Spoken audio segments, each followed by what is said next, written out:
Encore une fois de plus, bonjour. En fait, on est revenu pour vous expliciter pourquoi vous n'êtes pas riche dès aujourd'hui. Parce que vous avez en tête les trois virus dont j'avais cité auparavant. Maintenant, je vais vous les expliquer. Premièrement, on débute avec les syndromes du diplôme ou du salariat.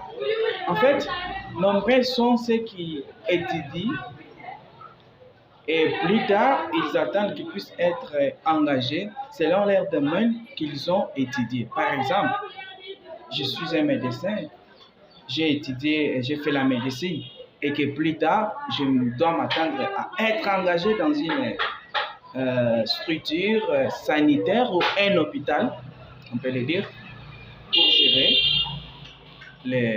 les patients. Mais du coup, la chance ne serait pas. Et qu'est-ce que vous allez faire? Allez-vous attendre pour pouvoir trouver un travail qui correspond avec votre compétence? C'est ça, les syndromes du diplôme et du salariat.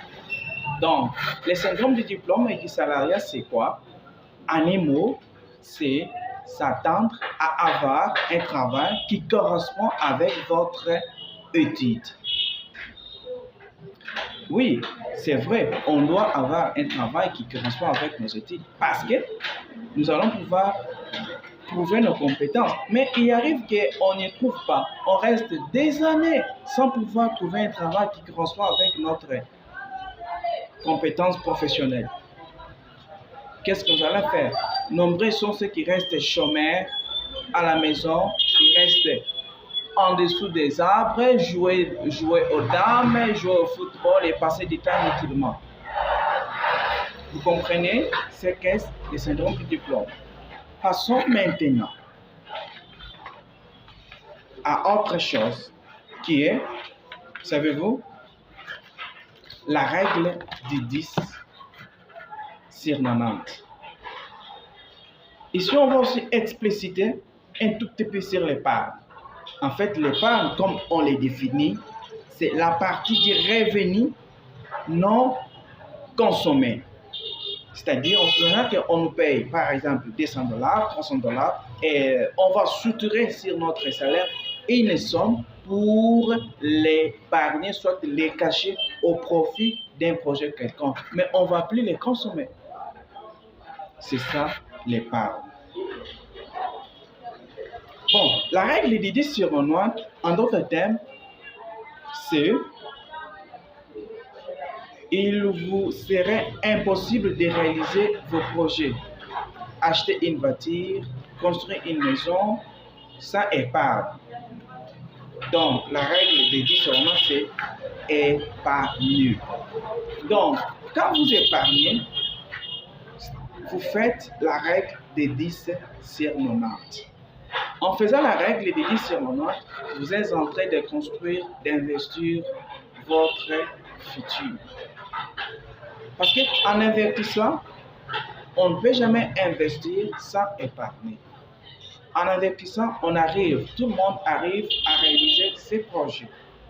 C'est pourquoi je vous supplie, vous, personnes individuellement, d'enlever ces trois virus dans votre vie de tous les jours.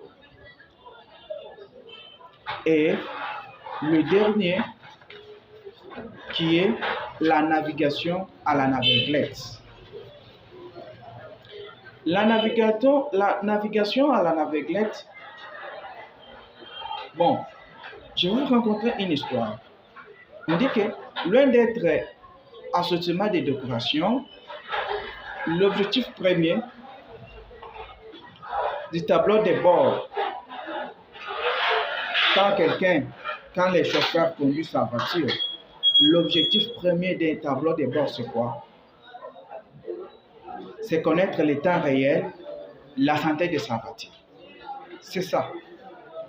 Le niveau de carburant dans les réservoirs, la vitesse à laquelle il roule sa voiture et la température du moteur. Vous comprenez un peu? Mais qu'est-ce que la navigation à la naveuglette? Ce n'est pas tenir compte de ces choses-là. Mais comment cette illustration peut-il être dans la vie de tous les jours? En prenant conscience des informations que le tableau de bord affiche, le chauffeur sera en mesure de prendre à temps les dispositions appropriées.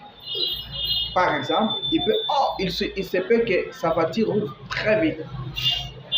Il stoppe, il réduit les vitesses. Soit il accélère, il s'arrête, ainsi de suite. Afin qu'il puisse arriver à sa destination. Malheureusement, vous avez peut-être une fois croisé un chauffeur en panne sèche, simplement parce qu'il n'avait pas suivi les indications.